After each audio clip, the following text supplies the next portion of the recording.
Dios les bendiga, mis hermanos. Bendiciones. Le damos las gracias al Señor una vez más que estamos acá para alabar, glorificar, exaltar su nombre. Hemos orado, le damos dado las gracias al Señor por su palabra, hermano, y que estamos acá pues reunidos en su nombre. Bueno, hermano, usted sabe que estamos viendo una serie, El Ministerio del Espíritu Santo. Y hoy vamos a leer un capítulo muy importante que está en Mateos, capítulo número 12. Vamos a leer esa historia donde tiene muchos detalles importantes. Pero vamos a leer también el texto bandera que nosotros tenemos para este trimestre, que está en Hechos, capítulo número 1, del verso 6 en adelante, que dice así: en el poderoso nombre de Jesús, nombre que es sobre todo nombre. Entonces los que se habían reunido le preguntaron diciendo: Señor, ¿restaurarás el reino de Israel en este tiempo? Y les dijo: no os toca a vosotros saber los tiempos o las sazones que el Padre puso en su sola potestad, pero recibiréis poder cuando haya venido sobre vosotros el Espíritu Santo, y me seréis testigos en Jerusalén, en toda Judea, en Samaria y hasta lo último de la tierra. Y habiendo dicho estas cosas, viéndolo ellos, fue alzado y le recibió una nube que le ocultó de sus ojos. Y estando ellos con los ojos puestos en el cielo, entre tanto que él se iba, he aquí se pusieron junto a ellos dos varones con vestiduras blancas, los cuales también le dijeron: varones Galileo, ¿por qué estáis mirando al cielo? Este mismo Jesús que ha sido tomado de vosotros al cielo, así vendrá como le habéis visto ir al cielo. Amén. Entonces hay unos detalles importantes aquí que los discípulos le preguntan acerca de Israel, el reino, y el Señor Jesucristo responde con el Espíritu Santo. Vamos a ver los detalles que son paralelos a esta escritura también en Mateos capítulo número 12.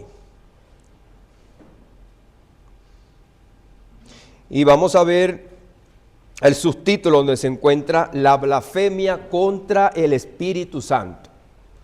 Usted sabe que este es un mensaje que ha sido muy polémico también.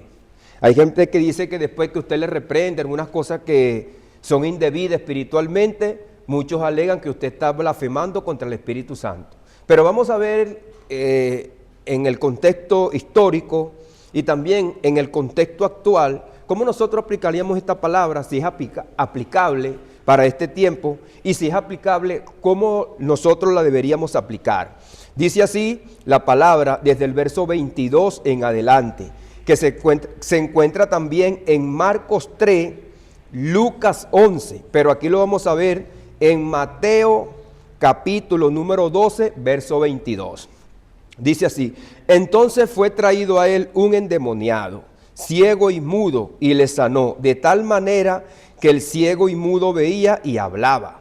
Y toda la gente estaba atónita y decía: ¿será este aquel el hijo de David? Fíjese que solamente con relacionarlo como el hijo de David, también tenemos la idea del reino, porque a David se le asociaba con el reino y con el hijo de él, que sería el rey también.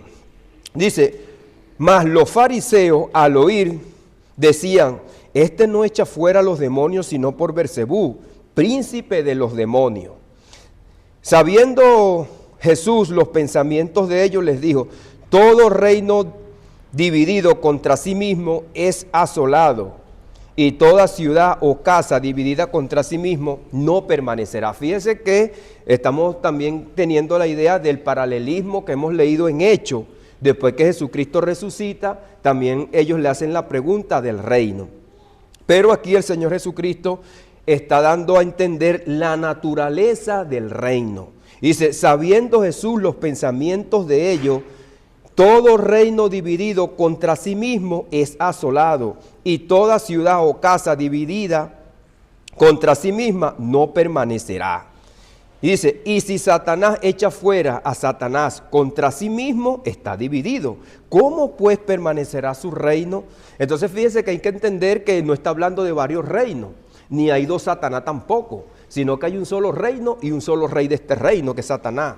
Y si yo echo fuera los demonios por Beelzebú, ¿por quién los echarán vuestros hijos? Por tanto, ellos serán vuestros jueces. Dice, pero si yo por el Espíritu de Dios echo fuera los demonios, ciertamente ha llegado a vosotros el reino de Dios. Dice que ciertamente ha llegado, no dice que llegará o vendrá, y lo dice que es certero. Porque porque ¿cómo puede alguno entrar en la casa del hombre fuerte y saquear sus bienes si primero no le ata? Entonces fíjese que también identifica a este personaje que es el dueño de la casa. Entonces hay que entender la naturaleza del reino universal, pero también la naturaleza del reino personal. Porque el endemoniado cuando viene endemoniado, pero está esclavizado por el pecado y está esclavizado también por su enfermedad. Entonces, la naturaleza del reino invisible se hace visible por causa del pecado y su afectación, que es mudo, de repente ciego, es cojo. Entonces, ¿por qué es afectado el hombre? Y es parte del reino, y está en el reino de Satanás, siendo judío. Entonces, este esclavo por el pecado, y eso se le hace visible. Eso también lo pudiéramos ver a la magnitud. Si ellos estaban esclavizados por los romanos, entonces detrás de los romanos está empleado Satanás. A su vez lo tiene cautivo a ellos, pero a su vez también, aunque Satanás tiene a los romanos a ellos para tenerlos cautivos y esclavizarlos y tenerlos como siervos, entonces también Satanás tiene a los romanos esclavos y son siervos de ellos también. Entonces fíjese que los demonios, Satanás, aunque es el rey de este reino, Jesús viene ahora a contrarrestarlo a él. Dice, porque ¿cómo puede alguno entrar en la casa del hombre fuerte y saquear sus bienes si primero no le ata? Usted sabe que esto también es una polémica, porque hay evangelistas que llegan, te ato en el nombre de Jesús. Eso es aplicable. Entonces fíjese que Jesús está aplicando esto a Satanás, quien es el rey de este reino, y lo está poniendo como el hombre fuerte. O sea, está dando una idea generalizada. Es como cuando usted sabe que hay la guerra. ¿A quién buscan matar en esa guerra? Al general y al rey. Y esa guerra se acaba. Porque de repente las estrategias, el hombre que tiene guiado esta batalla. Usted no ve que cuando cae un gobernante, entonces el gobierno se viene abajo y entra. Entonces fíjese que no se trata, hermano, si usted ve a Trump, o el problema que está ahorita, y usted ve a Maduro, no se trata de que si Maduro es de la izquierda y Trump es de la derecha, estará en el reino de Dios. O sea, está peleando por el reino de Dios, está haciendo lo bueno. Porque como está en la izquierda o está en la derecha, aquí Jesucristo no está viendo si la persona está en la izquierda o está en la derecha. Hay que preguntar es que si está en el reino de Dios, si se muere, ¿a qué parte? No se trata de que pertenezca a un partido político o a una fuerza política, sino se trata de que la persona esté dentro del reino de Dios. De esta naturaleza, hermano, muchas personas están de acuerdo hasta con la guerra. Porque si usted fuera presidente, usted fuera cristiano, ¿usted no armaría su país? ¿O usted dejaría que otro lo invadiera? Entonces, todas estas interrogantes, hermano, están dentro, fíjese, dentro de este pequeño párrafo. Dice entonces que una vez que él primero atando a este hombre fuerte, entonces podrá saquear su casa.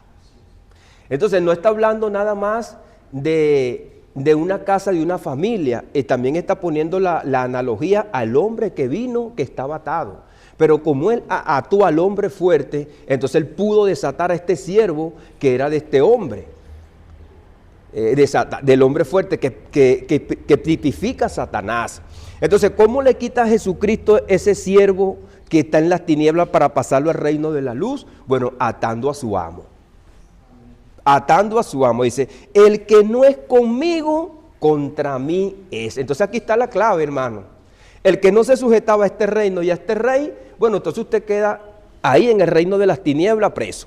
Pero si usted viene a mí, entonces usted quedará libre del reino de las tinieblas. Es por eso que Jesucristo dice, y conoceréis la verdad, y la verdad os hará libre. El que entendió esta verdad estando ahí, fue a buscar a Jesucristo, hermano, porque Jesucristo es el rey.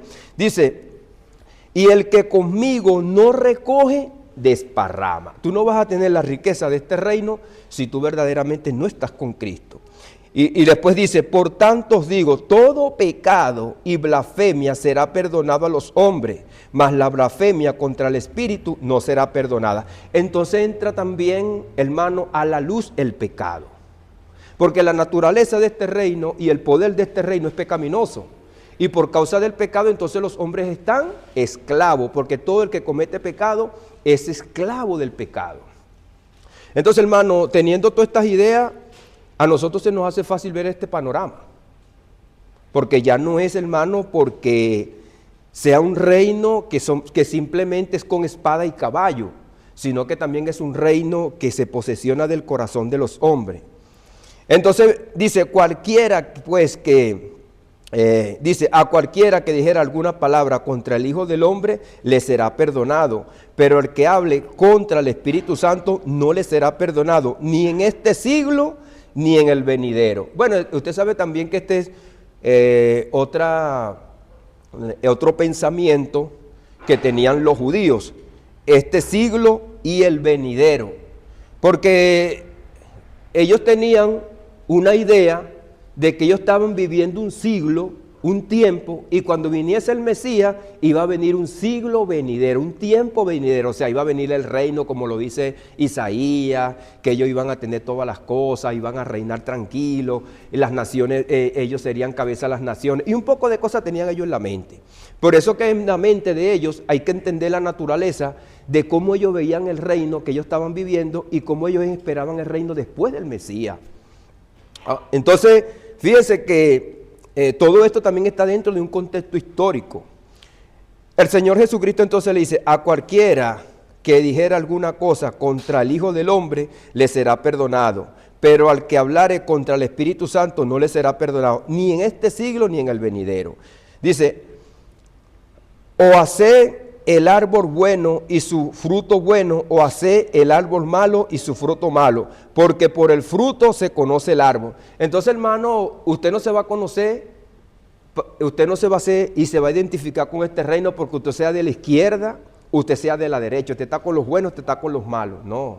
Jesucristo dice que a bien sea que tú seas de los romanos, o ya bien sea que tú seas de los israelitas, tú te vas a ser conocido en este reino es por su fruto. Entonces por eso que termina Mateos capítulo número 7, Mateos capítulo número 7, creo que es el 21, cuando dice que no todo el que me diga Señor, Señor, por su fruto los conoceréis. Entonces, hermano, la naturaleza de este reino es una naturaleza espiritual. Es por eso que nosotros lo vemos acá claro. Y Jesucristo entonces viene a luchar. Es por eso que entonces nosotros vemos en el libro de los Hechos, y recibiréis poder. ¿Para qué? Para contrarrestar este reino de las tinieblas. Nosotros estamos viendo el ministerio del Espíritu. Jesucristo se fue. Y si Él se fue, y si usted tiene la idea terrenal, mundana, escuche esto. Si están esperando el Mesías para reinar, y tienen la idea terrenal mundana de un reino mundano, y Jesucristo se va, ¿cómo queda este reino, hermano? Pues desarticulado. ¿Cómo vamos a ganar la guerra? ¿Y cómo vamos a conquistar las otras naciones? Y es donde el Señor Jesucristo le dice, no lo voy a dejar huérfano. Así que este rey que llega, el Espíritu Santo también viene a reinar con la iglesia. Viene en suplantación del rey que se fue. Y ahora nosotros, hermanos, si estamos en el reino, nosotros estamos reinando con el Espíritu Santo, con las armas espirituales. No estamos reinando con armas carnales. Es por eso que dice el apóstol Pablo que las armas de nuestras milicias no son carnales, sino poderosas en Dios para derribar toda fortaleza. Bueno, hermanos, solamente leyendo esta escritura y haciendo este análisis, porque también esto lo estoy grabando, yo también lo escucho y quizá otro lo escuche, y una persona que sea nueva en el Evangelio y tenga muchas ideas en la mente, hermano, entonces nosotros tenemos que ordenar nuestras ideas en la mente. ¿Cuántos reinos hay? ¿Cuántos reinos se necesitaban? No se necesitaban 2 reinos, hermano. No se vinieron a combatir 2 reinos. Se vino a combatir un solo reino de las tinieblas. Jesucristo, no hay 2 Jesucristo, hay uno solo. Yo sé porque yo le digo, hermano, porque yo sé que hay una idea que hay dos reinos. Pero cuando Jesucristo llega, viene un solo rey, no vienen dos reinos. Ni tampoco hay dos reinos, ni tampoco hay dos Satanás. Como yo le digo también, usted tiene el micrófono.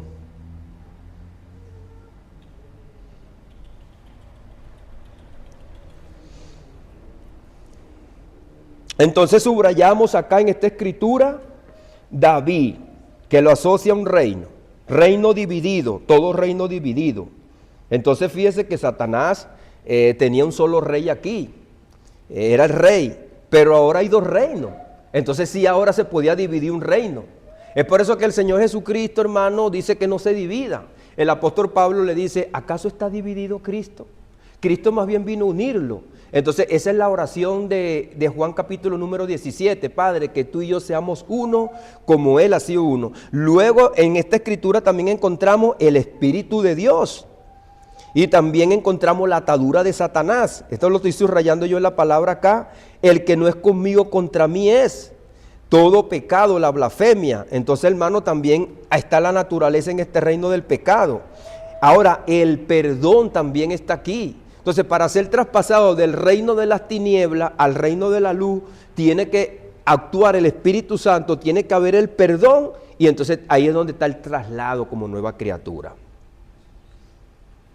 Entonces, la situación que Jesús acaba de sanar al hombre, al endemoniado, el ciego y mudo, la gente conocía la señal y comenzó a preguntarse si este verdaderamente era el Mesías, porque eso es lo que dice Isaías 61. Cuando usted lee Isaías 61, entonces el Mesías venía con estos portentosos milagros. Cuando Jesucristo vino al mundo, proclamó, se ha cumplido el reino de Dios, se ha acercado, arrepentido y creen en el Evangelio. Fíjese, el tiempo se ha cumplido y el reino de Dios se ha acercado, arrepentido y creed en el Evangelio. Fíjese entonces la idea de que para poder entrar al reino hay que tener un arrepentimiento, porque la naturaleza del reino que está mandando es una naturaleza pecaminosa que simplemente y llanamente puede ser destruida por medio de Jesucristo en la cruz del Calvario y por el arrepentimiento. Es por eso que Pedro dice en Hechos, después que tiene el Espíritu, arrepentidos y convertidos.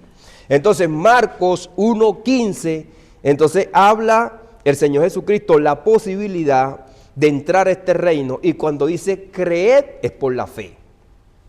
Entonces fíjese que la blasfemia contra el Espíritu está ligado a todo esto. Esta declaración nos sitúa en el centro del plan eterno de Dios, hermano. Entonces yo creo, hermano, que al entender cualquier cristiano la naturaleza del reino, también entiende el plan de Dios, hermano. ¿Cuál es la naturaleza también del plan de Dios? La revelación de su reino en medio de los hombres. Pero, hermano, para entender el reino de Dios es necesario comprender primero la existencia y la operación del reino que estaba, el cual desde el huerto del Edén ha gobernado a la humanidad bajo el dominio del pecado y la muerte. Entonces, el reino no es nuevo cuando llegó Jesucristo. Es un reino viejo. ¿Y dónde se manifestó este reino? En el huerto del Edén, esclavizando a Adán y a Eva y sacándolo del huerto. Una vez que ellos salieron del huerto, ellos vieron el fruto de su reino nuevo. ¿Por qué? Porque Caín mata a Abel y ven el fruto. ¿El fruto? ¿Cuál fue el fruto?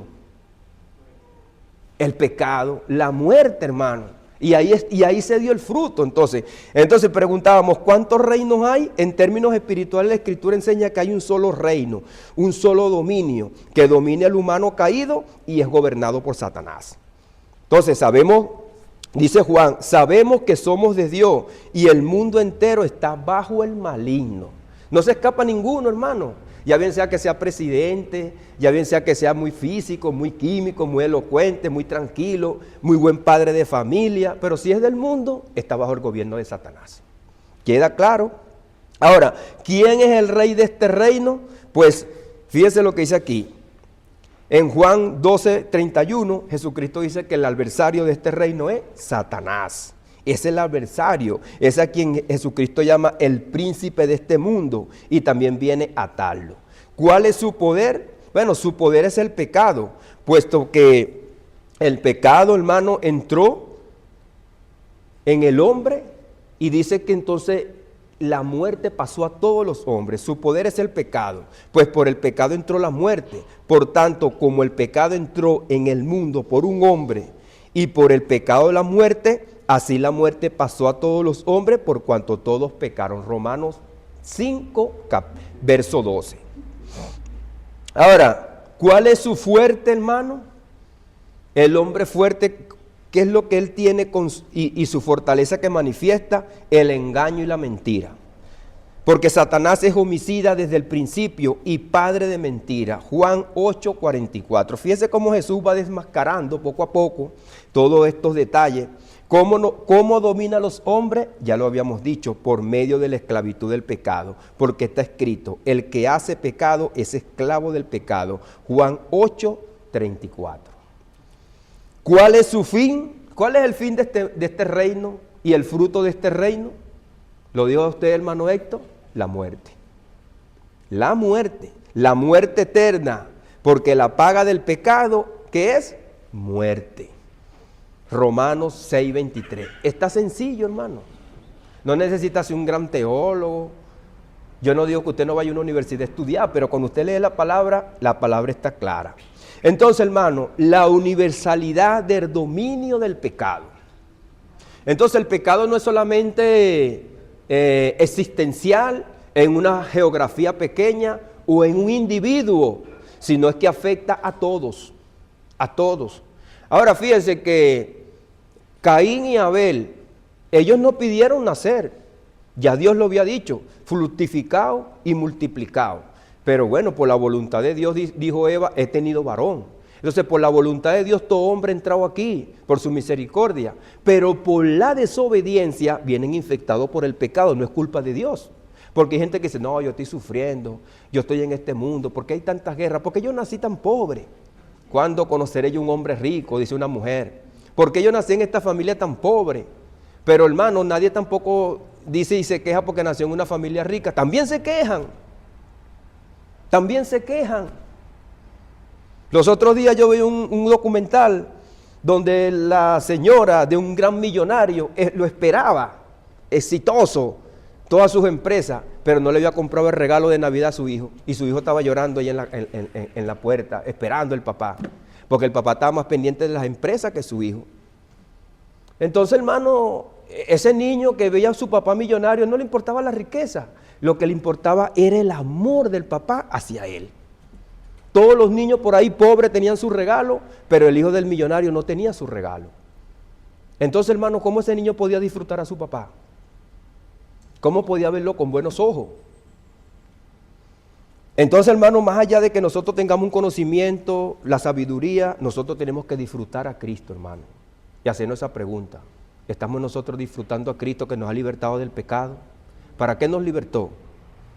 Entonces, hermano, si nosotros estábamos envueltos en delitos, en pecado, el Señor nos ha libertado. Hay que disfrutar del Creador.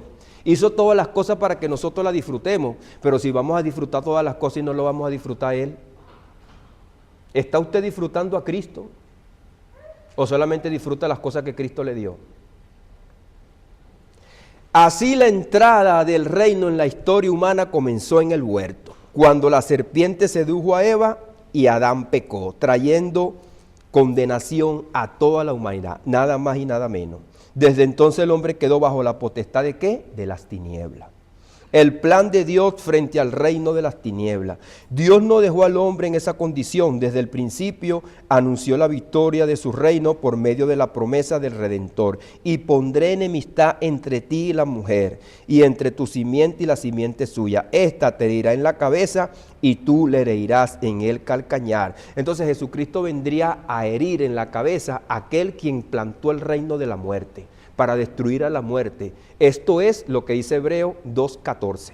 Esto es al diablo. Esta promesa se cumple plenamente en el Rey eterno que Dios envió, quien dijo, si yo por el dedo de Dios echo fuera los demonios, ciertamente el reino de Dios ha llegado a vosotros. Lo que hemos leído está en Lucas también. Lucas 11:20, que es el paralelismo de Mateo.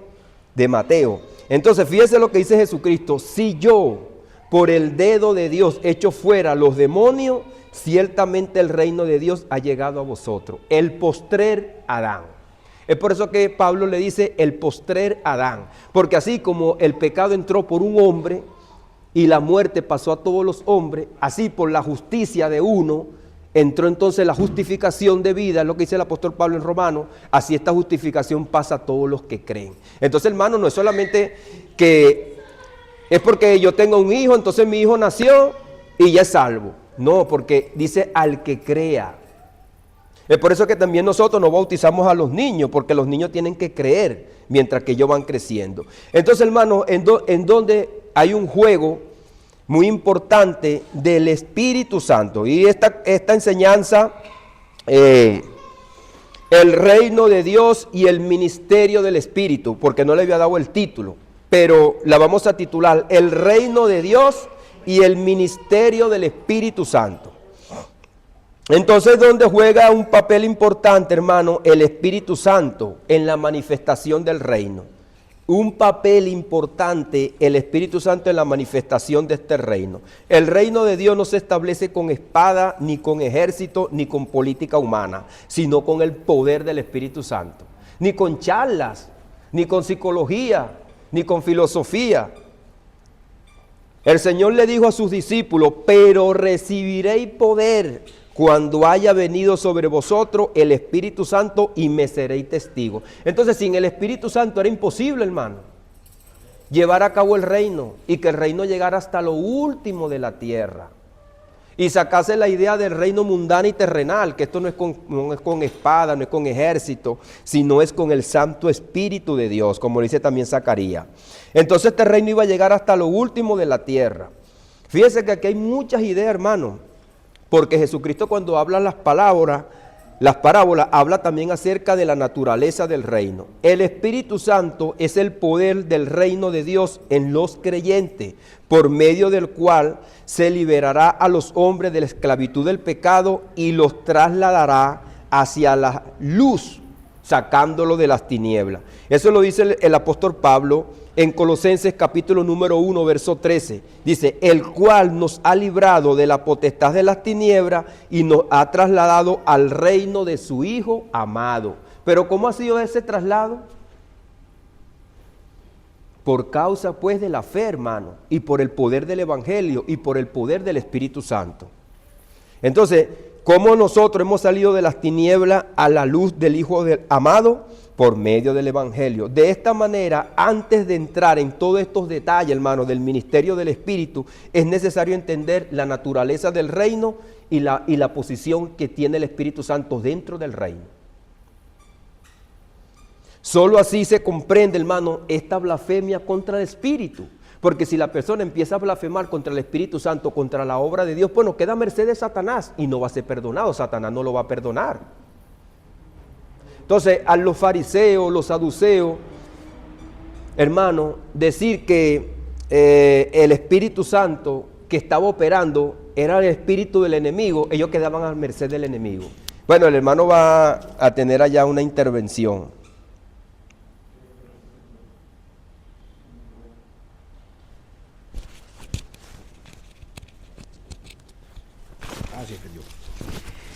Hermano Wilmer, bendiciones. Entonces, cuando la palabra dice que el único pecado que no es perdonado es blasfemar contra el Espíritu Santo, entonces se puede decir que blasfemar contra el Espíritu Santo es blasfemar contra la obra que hizo Jesús en la cruz, o sea, como decir el Evangelio, las buenas nuevas, que es como blasfemar es negar la existencia de Dios, es negar el sacrificio que hizo Jesús en la cruz.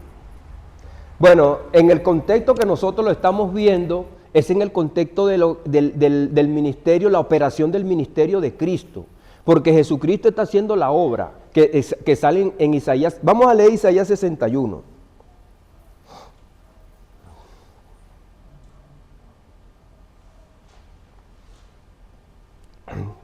Yo pensaba leer Isaías 69, Isaías 61, porque lo que tú estás diciendo es una universalidad de pensamiento que se encuentra en el libro de Isaías. Isaías 51, 61. Dice, el Espíritu de Jehová el Señor está sobre mí, porque me ungió Jehová y me ha enviado a predicar buenas nuevas a los abatidos, a vendar a los quebrantados de corazón y a publicar libertad a los cautivos y a los presos apertura de la cárcel. Entonces fíjese, no solamente está hablando de presos de cárcel, sino de presos espirituales, porque lo dice el Señor Jesucristo. Entonces, al tú darle este crédito a Satanás, tú también estás negando, como tú estás diciendo, al Mesías, al que viene a liberar. Porque la idea de ellos es que ese no es el Mesías, porque no es el Mesías que ellos esperan, o su idea que ellos tienen sobre el Mesías. El Mesías viene hablando de amor, viene hablando de pecado, viene hablando de un reino que te va a libertar del corazón, porque es lo que dice la Escritura, porque tú tienes el corazón no circuncidado, hay que circuncidar el prepucio de vuestro corazón. ¿Y eso lo va a hacer una guerra? Entonces fíjese que hay una diversidad de pensamiento, que no es fácil para uno. Fíjese, hermano, que no es fácil traer una enseñanza. Fíjese lo que dice Isaías 59. Vamos a leerlo. He aquí que no será acortado la mano de Jehová para salvar, ni se ha grabado su oído para oír, pero vuestras iniquidades han hecho división de vosotros y de vuestro Dios, y vuestros pecados han hecho ocultar de vosotros sus rostros para no oír. Entonces, ¿qué es lo que estaba impidiendo que estas personas que eran judíos, estaban dentro del pueblo de Israel, estaban esperando al rey? Si Jesucristo hubiese llegado en el tiempo de Isaías, ¿qué impedía que Dios lo oyera? Las iniquidades del pecado, dice, porque vuestras manos están contaminadas de sangre y vuestros dedos de iniquidad, vuestros labios pronuncian mentira, hablan maldad vuestra lengua. Ahora, hermano, cuando usted lee el libro de Isaías en el capítulo número 1, y dice acá que estos son profetas a las naciones. Entonces usted dirá, no, bueno, esto se lo está diciendo el Señor al pueblo de Israel. Mira cómo es el pueblo de Israel, un pueblo que era malo. ¿Y ellos? ¿Y nosotros, hermano? Esto es la condición del hombre, hermano. Esto no es la condición de un judío. Esto no es la condición del pueblo de Israel. Dios lo que quiere mostrar a través de sus profetas, la condición malvada del hombre. Dice, no hay quien clame por justicia. Fíjese.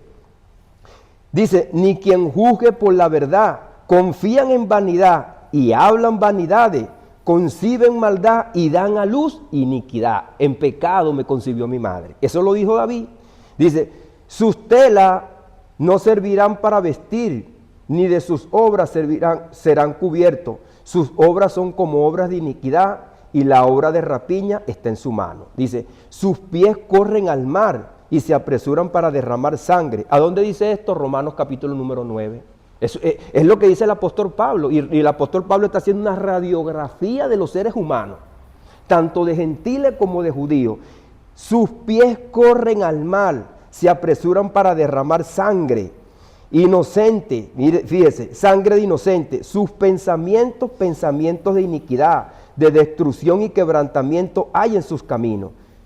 Dice, no conocieron camino de paz, ni hay justicia en sus caminos. Sus veredas son torcidas. Cualquiera que por ella fuere, no conocerá paz. Entonces, hermano, si el fruto del reino de Satanás es la muerte, ¿cuál es el fruto del reino del Mesías?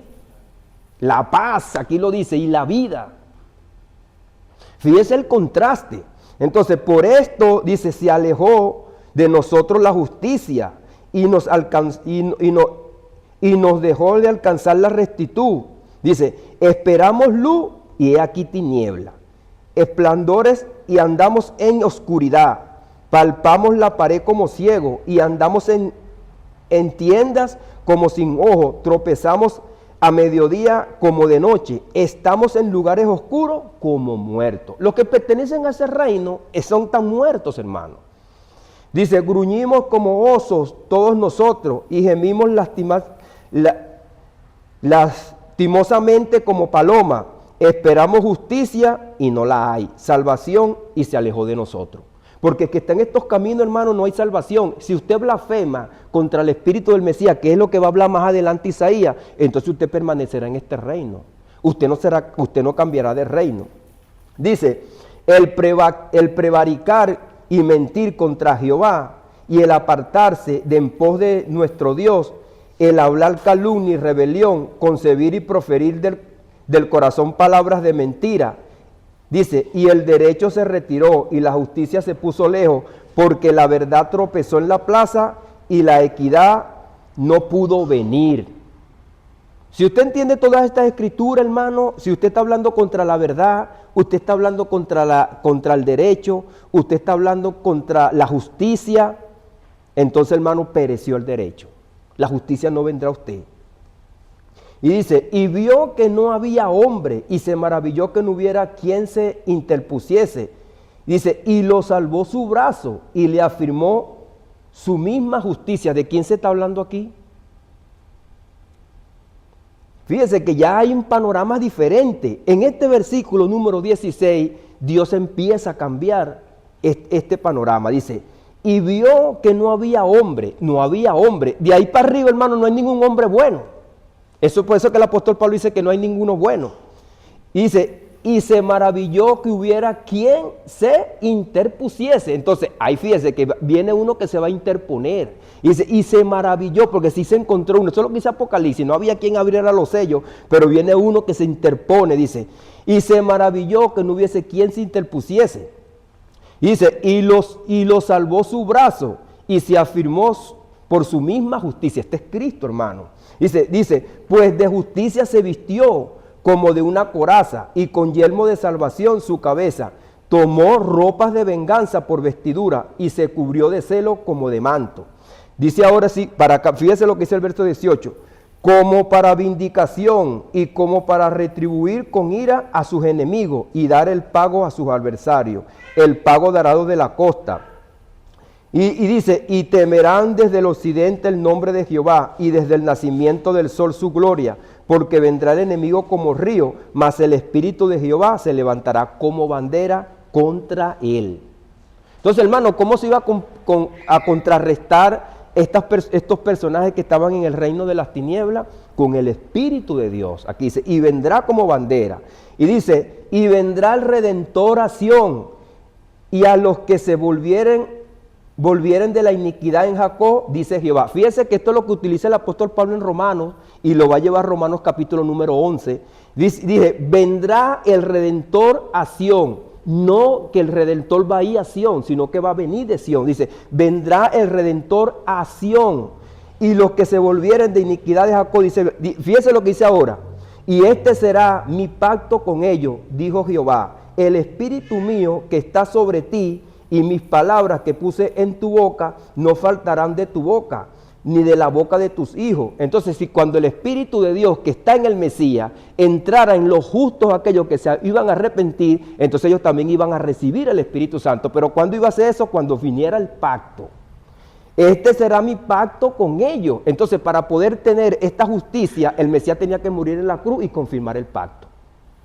Una vez que él confirmara el pacto, le dice a su discípulo, recibiréis ¿qué? Esto que está aquí abajo, el verso 21, y será mi pacto con ellos, dijo Jehová, el espíritu mío que está sobre ti y mis palabras que puse en tu boca no faltarán en la boca de tus hijos. ¿Quiénes son esos hijos? Los 120 en el Pentecostés. Ni de la boca de tus hijos de tus hijos. ¿Quiénes son esos? Los que salieron de los 120 en el Pentecostés. Dijo Jehová desde ahora y para siempre. No es un reino de un año, 3 años, 1000 años, 2000 años, es para siempre. Y esto es lo que está en Romanos capítulo número 11. Y vendrá, entonces esto es lo que se cumple, que aquellas personas para entrar en la salvación tienen que entrar en el pacto y viene que venir el Espíritu Santo a ellos, pero esto es por la fe, hermano. Ahora, yo sé, hermano, como yo le he discutido con Rodrigo que está aquí, y no con Rodrigo nada más, con gente ya en Venezuela, que hay gente que ve ese capítulo 9 porque todo Israel va a ser salvo así, ¡guau!, de la maravilla ya, las guerras que se están habiendo, y va a venir, pero esto no es lo que dice aquí el capítulo. Dice que por medio del Espíritu Santo que vendrá sobre la gente y por el pacto es que va a venir el Espíritu a los demás. Pero es por el pacto. Y este es el pacto que Jesucristo confirma en la cruz del Calvario. Porque este capítulo es que cuando nosotros venimos entonces, hermano, al versículo número 10 de Isaías 60, porque hemos leído 59, para complementar esa idea, porque fíjese que, como yo le digo, este es un conjunto de ideas que está aquí.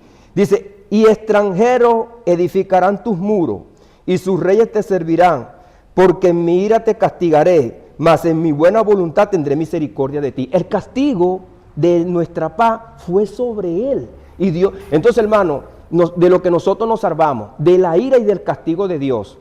Entonces, aquellas personas que no vienen al Mesías, lo va a agarrar la ira de Dios, hermano. No tienen remedio. Entonces, fíjese que entonces Dios castiga a Jesucristo en propiciación por nosotros, por nuestros pecados. Dice, tus puertas estarán de continuo abiertas, no se cerrará de día ni de noche, para que en ti sean traídas las riquezas de las naciones y conducirá a tus reyes. Dice, fíjese lo que dice aquí el verso 12, porque la nación o reino que no te sirviere perecerá, y del todo será asolado. Estamos hablando del reino que Jesucristo está hablando.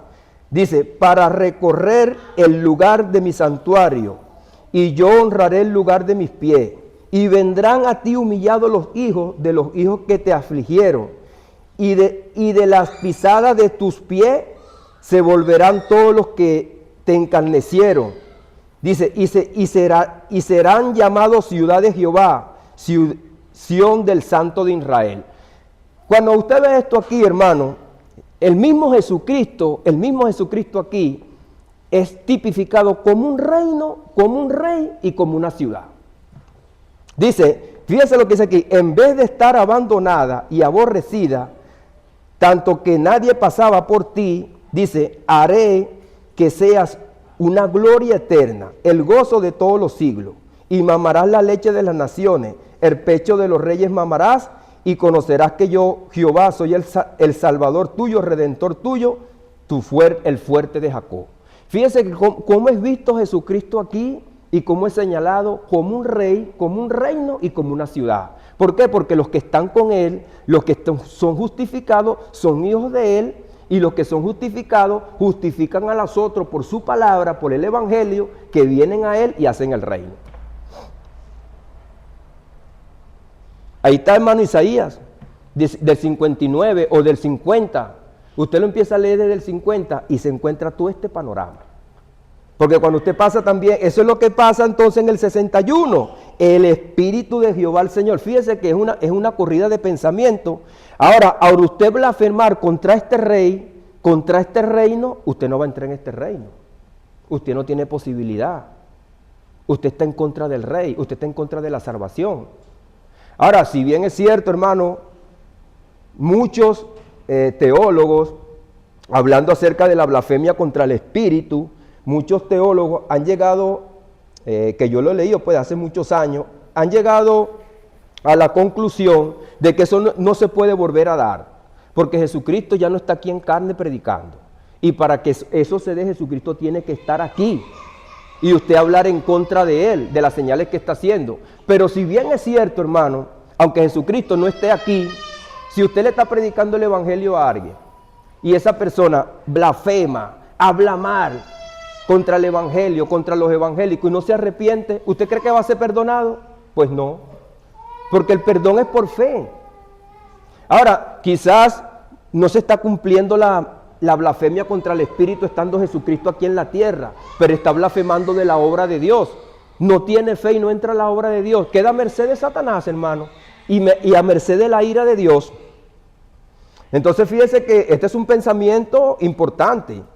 Y personas que, este es un capítulo que tiene muchas cosas, hermano, que sacarle, porque no hemos hablado de la atadura de Satanás. Hay gente que dice, Satanás, te ato, pero aquí no se está hablando, hermano, de que Jesucristo está atando a Satanás en el sentido de un individuo nada más.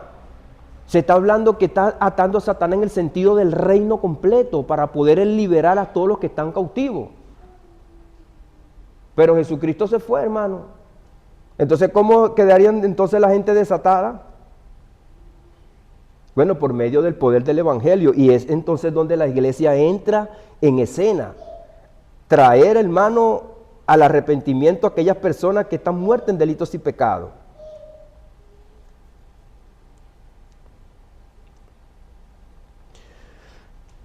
Entonces, fíjese que vamos a leer algo aquí. Muchos eruditos sostienen que esta blasfemia fue específica en el tiempo de Jesús, que Él estuvo aquí en la tierra, porque fue cuando los fariseos, vieron los milagros, todas estas cosas. En la iglesia primitiva en adelante, algunos de los padres, como Onésimo y Agustín, entendieron que la blasfemia contra el Espíritu, ¿verdad?, la impenitencia final, es decir, rechazar la obra que está haciendo el Espíritu Santo. Entonces tú quedas muerto. Ellos entendían esto, pues. Porque si tú, hermano, no entiendes la obra del Espíritu o lo está haciendo también deliberadamente, entendiendo las Escrituras, entonces tú te estás poniendo en contra de Dios, en contra de su palabra.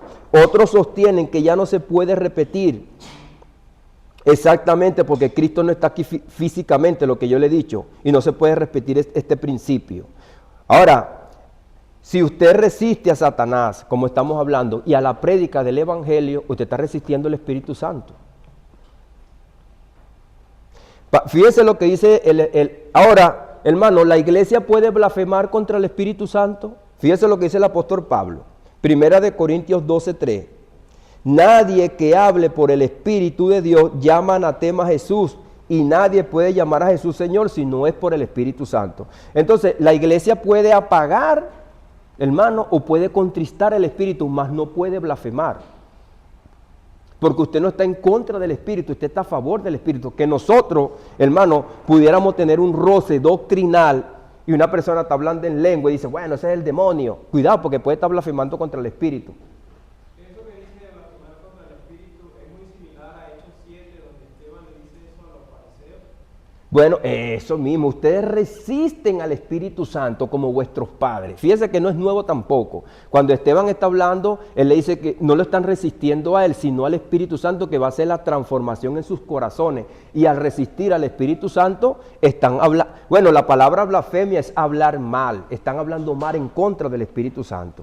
Entonces, bueno, hermano, estoy hablando este tema, fíjese que no es fácil este capítulo, tiene muchas cosas, contiene muchas cosas, y tiene que ver con lo que nosotros estamos viendo, el ministerio del Espíritu Santo dentro del reino de Dios, la atadura del hombre fuerte. No es simplemente una idea que él ató el demonio que tenía el mudo, sino que es una idea generalizada del reino. No hay dos reinos, había un solo reino. No hay dos reyes y un solo rey. Eso también tenemos que tenerlo en cuenta, porque Jesucristo no trajo dos reinos, sino vino a contrarrestar un solo reino también.